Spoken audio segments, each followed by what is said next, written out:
Hello everyone, this is Rome with Houston Professional Photography. I want to take a few minutes to talk about a subject that has come up repeatedly in emails and in conversations concerning makeup and how makeup is applied, when it refers to photography. As a professional photographer, I do a number of different types of photography, everything from, commercial print to modeling. I work with a number of local celebrities. We do headshots. We do everything that you can think of, obviously in the modeling and photography industry. One of our key, selling points in many cases is going to be, weddings and things like that. So having a professional makeup artist that truly understands what it is that you're looking for as a photographer. And what I mean by that is how the makeup needs to be applied, the foundation, which is the most important part of the makeup. The eyes, mouth, eyebrows, hair, yes, those are important as well. But from the perspective of lighting, lenses, things like that, in reality, the foundation is what's going to help ensure that you have that flawless, consistent color to the skin, texture to the skin, so on and so on. And I mean, we shoot from anything from, HD3, 250s, at 50 megapixels and above, with a 120 macro, all the way to the D300S, D700s, so you're looking at 24 megapixels to 12 megapixels. And the megapixels is not as important and not that big of a deal when you think about it on that perspective, but yet the detail that you capture in these images, especially the way I shoot tethered. So when I'm shooting with a client, for the most part, they are looking at a 30-inch monitor, 27-inch monitor behind me, next to me, whatever it is, and they see exactly what I'm capturing as I capture it. So if you're working with an agency, or you're shooting editorial for a magazine, or you're shooting fashion for a magazine, all of the little details that may have been overlooked, they're able to see it in such high definition and detail by just zooming in on the image. Yes, a lot of it can be corrected right there on the spot, but they also notice many cases the lack of detail work done in the makeup. And I've had comments made to me after shoots, and in the past we've not used makeup artists again because of the fact that once we had sat down with them and explained to them what we were doing and what the client expected, their rate is based on them. As an example. So the makeup artist can come to us and say, my rate is $175 an hour. I have a minimum 4 hours. No problem. The client is going to pay that. And they expect at that point that the makeup artist is going to apply the makeup in a professional manner according to whatever their needs are for the type of fashion or whatever it is they're shooting. A lot of these clients, they basically are photographers in a sense. They're graphics people. They know graphics. They know lighting. They know makeup. They do this every day. These are not startup companies. So when something is not done right, they see it instantly. And as a photographer, your team has a big effect on your reputation. So I want to put that out there forward. Just as much as you have an effect on their reputation. So when you bring in a makeup artist, or you bring in a stylist, or you bring in an assistant, whatever it may be, if those people cannot get the job done to the level that the client expects, it all falls back on you if you're the one who booked the client. Now, looking at an image like this, and guys, I just want to put this out there. This is not an image nor a makeup artist that I've ever had a problem with. I'm just using this image because it's easy for me to access it. But even here, you can see some issues that needed to be corrected. If you look closely in, the skin, you can see, some moles. You can see some skin discolorations. You see things where that could have been addressed in the makeup, but it wasn't, But even with that, we know how simple it is to correct a lot of this, whether you're sending it out to another house to be edited, or you're going to be editing the work yourself, or a graphics person's going to be doing it, post work, whatever the case may be.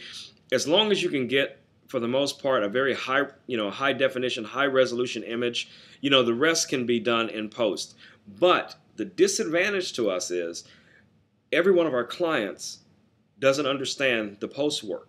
They only see what comes across the monitor or what we show them after the shoot. And because of the way like I shoot, for instance, saying tethered, and the client's able to review their images right there in the studio, even before we upload them to the proofing site, they see exactly what you see on that monitor before any editing's done. So, I mean, many times, I say, oh, well, it's not that big of a deal. Here's, the image raw right off the camera. I love the action. I love the movement of the hair for in this instance.